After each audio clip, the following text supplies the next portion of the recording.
C'est l'heure du sonneur. Et pour notre sonneur, aujourd'hui, nous recevons Édouard Husson. Bonjour Édouard Husson. Bonjour Clémence. Et merci beaucoup d'être avec nous ce matin. Vous êtes directeur de publication du Courrier des Stratèges, auteur des chroniques Les droits de Husson et professeur des universités, ancien directeur général de l'ESCP Europe. Alors, je fais un petit récapitulatif sur ce qu'on a pu entendre dernièrement autour de cette guerre en Ukraine et de l'engagement français. Jeudi 14 mars, on apprenait à la lecture du Monde, que tout le monde lit ici évidemment, dans un article intitulé Guerre en Ukraine, la métamorphose d'Emmanuel Macron de colombe devenue faucon. C'est beau quand même. On apprenait donc dans cet article qu'Emmanuel Macron, dans une soirée du 21 février, se serait confié, je cite Le Monde, un verre de whisky à la main. Il lâchait d'un air dégagé. De toute façon, dans l'année qui vient, je vais devoir envoyer des mecs à Odessa. Voilà ce que dit le chef de l'État devant une poignée d'invités sélectionnés. Le soir même, Emmanuel Macron s'est expliqué aux 20h de TF1 et France 2 sur ses derniers propos, qui évoquaient l'envoi de troupes en dynamique, vous vous rappelez, en Ukraine. Je vous propose d'écouter Emmanuel Macron aux 20h. Est-ce que vous envisagez d'envoyer des troupes occidentales françaises en Ukraine ? Bonsoir et bienvenue. Vous êtes assis devant moi. Est-ce que vous êtes debout ? Non. Est-ce que vous excluez de vous lever à la fin de cette interview ? Bien sûr, vous n'allez pas l'exclure. On est même sûr de le faire. Voilà. Alors, nous, on n'est pas sûr de le faire, mais en tout cas, on n'est pas dans cette situation-là aujourd'hui. Je pense que ce qui est une question de vie ou de mort. Être assis ou debout n'est pas une question de vie ou de mort. D'abord, il y a une gradation, et ça dépend où on le fait. Je fais cette comparaison pour expliquer ce qu'est ne pas exclure des options, et il y a une raison de ne pas le faire, et la position qui consiste à dire simplement ce qu'on fait, et nous donner des lignes rouges. Quelle est la situation ? Voilà, ça c'est le chef de l'État qui s'explique sur le fait qu'il n'excluait pas l'envoi de troupes. Et puis, on a vu les questions très pertinentes de journalistes de TF1 et France 2. On est vraiment heureux d'avoir ces journalistes aujourd'hui devant le président de la République. Et enfin, et surtout, j'allais dire plutôt, nous avons appris d'un tweet d'Éric Verhaeghe, donc rédacteur en chef du Courrier des Stratèges, que je recommande fortement. Ce tweet-là, urgentissime. Des régiments français seraient en route pour la Roumanie en attente d'être déployés en Ukraine face à l'armée russe, notamment à Odessa. On parle entre autres du 2e REI de Nîmes. Retrouvez donc nos informations sur le Courrier des Stratèges. Alors c'est là, Édouard Husson, que je suis très heureuse de vous entendre et de mieux comprendre ce qui se passe. Donc on a d'abord les propos d'Emmanuel Macron qui en effet dans Le Monde dit bien de toute façon je vais devoir envoyer des mecs à Odessa. Voilà. Et puis votre tweet qui a l'air d'être renseigné. Et en effet, quand on se retrouve dans le Courrier des Stratèges, on voit que vous citez des sources visiblement proches de ce REI de Nîmes. Alors, est-ce que vous pouvez nous en dire plus d'abord ? Et puis ensuite, parlons de cet enthousiasme guerrier de notre président de la République. Oui, alors d'abord Clémence, je crois qu'il faut que vous répondiez à la question de savoir si vous allez vous lever à la fin de votre émission. Hein, c'est quand même, c'est quand même une question fondamentale. Tout à fait. Joli lapsus d'ailleurs d'Emmanuel Macron, puisque forcément la journaliste se lève à la fin de l'émission. Bah oui. Donc en fait, voilà. Donc bon, on va pas épiloguer. Alors effectivement, je crois qu'il y a deux choses, si vous voulez. Il y a d'une part un plan général qui a été qui est discuté en coulisses à l'OTAN, entre pays de l'OTAN, parce que ça n'est pas l'OTAN qui le fait fondamentalement. Mais ça peut être des pays de l'OTAN qui participent. Et donc, c'est un plan qui vise à répondre à la... comment dire à l'effondrement potentiel de l'armée ukrainienne dans les semaines ou les mois qui viennent. Et donc, il y a des pays qui ont effectivement une crainte. La France peut en faire partie. C'est cet effondrement. Donc, la question, c'est est-ce qu'on gèle le conflit ? Et pour ça, il y a l'idée d'envoyer des troupes sur place en Ukraine, en particulier pour protéger Kiev et Odessa. Ça éclaire certaines déclarations du président de la République. Et à l'origine de ce plan, il y a surtout des réflexions de l'état-major britannique.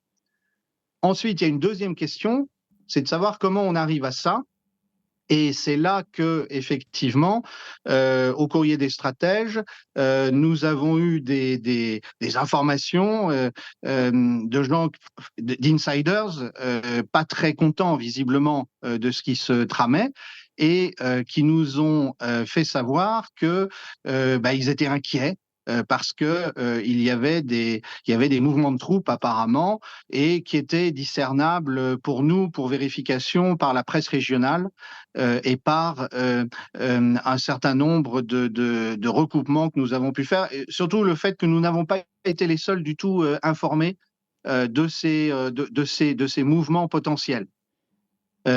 Ensuite, en creusant, il y a, je crois, quelque chose que le public français ne sait pas, c'est qu'il y a déjà des troupes françaises aux frontières de l'OTAN, en particulier en Roumanie. Oui. Et donc, il y a deux questions qui se posent.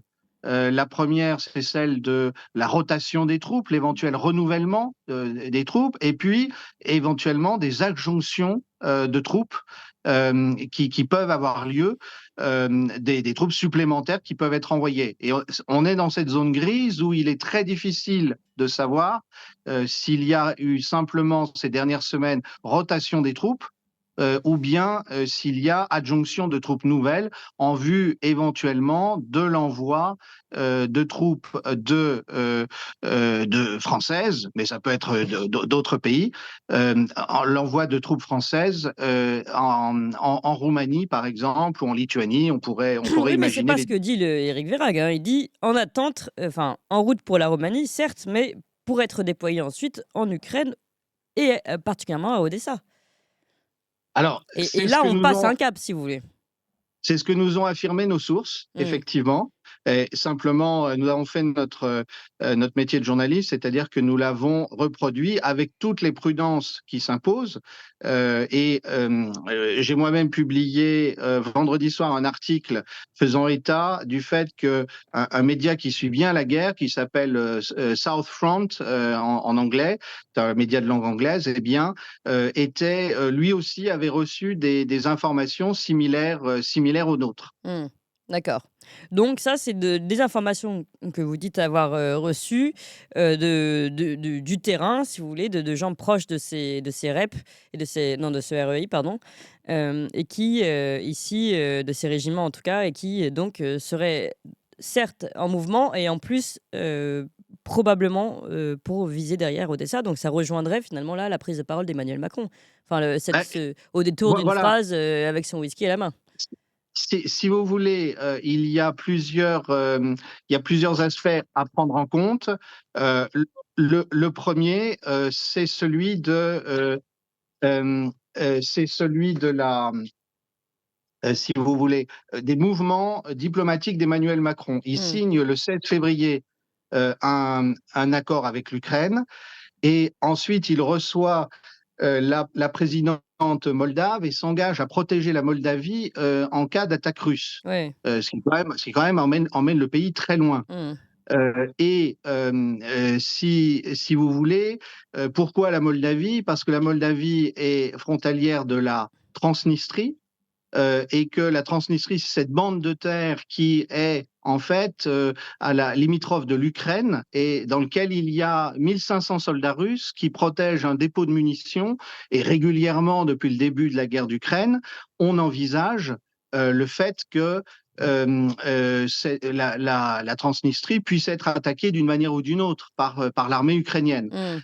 Donc vous voyez que l'inquiétude, je pense, qui est présente chez un certain nombre d'insiders qui connaissent bien les questions militaires françaises et qui se disent mais jusqu'où va-t-on être entraîné? Et puis il y a aussi le fait que la France soit une puissance nucléaire comme la Russie. Et là, je veux dire, est-il raisonnable qu'une puissance nucléaire en menace une autre, puisque c'est bien ça qui est en train de se passer. Tout à fait. Et c'est ce qui s'est passé d'ailleurs avec l'accord bilatéral avec l'Ukraine qui a été signé la semaine dernière, on en a parlé. Donc là, on est sur le jeu entre guillemets diplomatique. Sur le mouvement de troupes, vous nous dites voilà où on en est. Et sur les conséquences et puis votre analyse, je rappelle d'ailleurs que vous publiez, parce que c'est intéressant, un appel du Cercle de réflexion interarmée à un cessez-le-feu en Ukraine, signé par un certain nombre de généraux.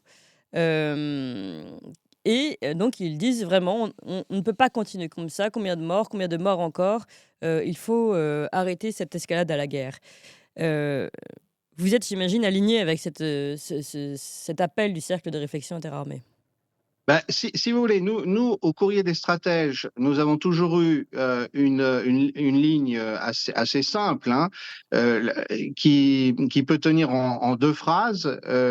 Cette guerre était évitable si la partie occidentale avait joué le jeu de la négociation avec Vladimir Poutine, premier point. Deuxième point, la France, une fois que la guerre a éclaté, n'a pas à prendre parti dans ce conflit. Voilà, c'est la ligne, que nous tenons depuis 2 ans. Et donc, nous ne sommes ni pro-ukrainiens ni pro-russes. Nous pensons que c'est une guerre entre deux pays européens, que c'est terrible pour l'avenir du continent européen, surtout quand cette guerre est largement encouragée par les États-Unis, qui sont, je le rappelle, quand même une puissance extra-européenne. Et donc, nous souhaitons qu'il soit mis fin à ça. À partir de là, nous constatons qu'effectivement Emmanuel Macron, pendant longtemps, a eu l'air d'avoir un point de vue un peu intermédiaire et a eu l'air de vouloir ménager la Russie, où il disait à un moment il ne faut pas humilier la Russie. Et puis on constate que depuis quelques semaines, Emmanuel Macron lui, est en train de changer complètement, et il se veut à la pointe du bellicisme au sein des pays de l'OTAN. Oui, Et dans un mouvement renversé finalement, alors que l'Europe voilà. et les Américains calment le ton finalement, les Américains commencent à penser fortement à leurs élections et ont mis de côté complètement cette guerre en Ukraine et ont cessé de l'alimenter financièrement. Ici, Emmanuel Macron semble un peu seul contre tous avec les pays baltes à vouloir aller s'engager plus dans cette guerre. Oui, alors on sent, si vous voulez, qu'il y a au sein de l'OTAN, d'abord je pense à Washington, il y a deux partis. Il y a ceux qui voudraient se retirer en douceur du conflit en essayant d'éviter le fiasco afghan, et puis il y a ceux qui veulent absolument continuer la guerre. Et puis on voit bien qu'au sein de l'Union européenne, il y a deux partis aussi. Emmanuel Macron n'a pas réussi vendredi dernier, visiblement, d'après les informations dont nous disposons, à convaincre le chancelier Scholz qu'il fallait effectivement se préparer à un envoi de troupes au sol. Et au contraire, le chancelier Scholz, depuis une quinzaine de jours au moins, freine. Il ne veut pas envoyer de missiles à moyenne ou longue portée, les missiles allemands, les missiles Taurus. Et il y a eu une fuite. Là aussi, est-elle totalement le fruit du hasard au sein de l'état-major allemand sur ces envois, etc., etc. Donc, il y a effectivement aujourd'hui une hésitation de l'Occident sur fond de panique. Et la panique vient de ce qu'on sent du côté occidental, que l'armée ukrainienne est devenue très fragile. Il faut dire aussi, si vous me permettez d'ajouter un petit point, il faut dire aussi que l'Occident avait fini par croire à sa propagande sur la faiblesse de l'armée russe. C'est ça qu'il faut avoir en tête. Et alors tout d'un coup, il se réveille parce qu'il voit qu'il y a toujours un moment où la propagande vient se briser sur le La réel. réalité, évidemment.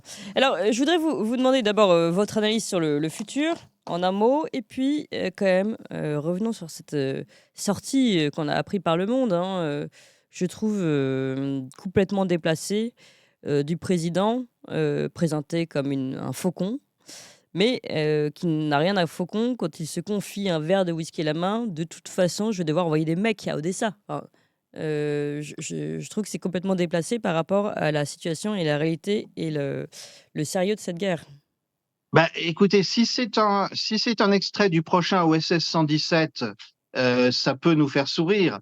Le problème, c'est que si on en croit Le Monde, il s'agit non pas d'OSS 117, mais du président français, et qu'il est chef des armées. Il est l'actuel titulaire d'une fonction qui a été imaginée par le général de Gaulle. Et on imagine mal le général de Gaulle, un verre de whisky à la main et parlant des mecs à envoyer à tel endroit du monde. Et même, je dirais, ne faisons pas cette insulte. Tous les prédécesseurs d'Emmanuel Macron avaient quand même plus de sérieux quand ils traitaient de la chose militaire. Donc là encore, tout ça est mis en scène. Bon, ce que nous avons montré aussi la semaine dernière dans le Courrier des stratèges, c'est qu'il y avait toute une stratégie de politique intérieure d'Emmanuel Macron Et oui. visant à semer l'angoisse dans la population française et espérant polariser entre, on va dire, le parti de ceux qui défendent l'Ukraine et puis le parti de ceux qui sont censés Les grands méchants finalement pro-russes. Oui. voilà, pro-russe ou complice objectif Oui. de la Russie et visons le grand parti qui risque de faire un bon score aux élections européennes. Et donc tout ça est une instrumentalisation. Moi, j'ai été frappé par deux choses dans les réactions internationales. C'était qu'au fond, beaucoup de commentateurs internationaux, y compris en Europe, ont percé le jeu cynique de politique intérieure d'Emmanuel Macron et disent mais est-ce qu'on joue avec ce genre de sujet? Et puis, quand on s'éloigne, quand on regarde effectivement ce qui est paru dans la presse asiatique, par exemple la presse asiatique de langue anglaise, qui est passionnante à lire hein, pour éclairer le conflit, ils disent soit Macron bluffe, soit il surestime beaucoup les forces françaises, la puissance réelle de la France. A priori, oui. Enfin, comme vous dites, on n'est pas dans OSS malheureusement, et même ce coup de bluff est dangereux en fait.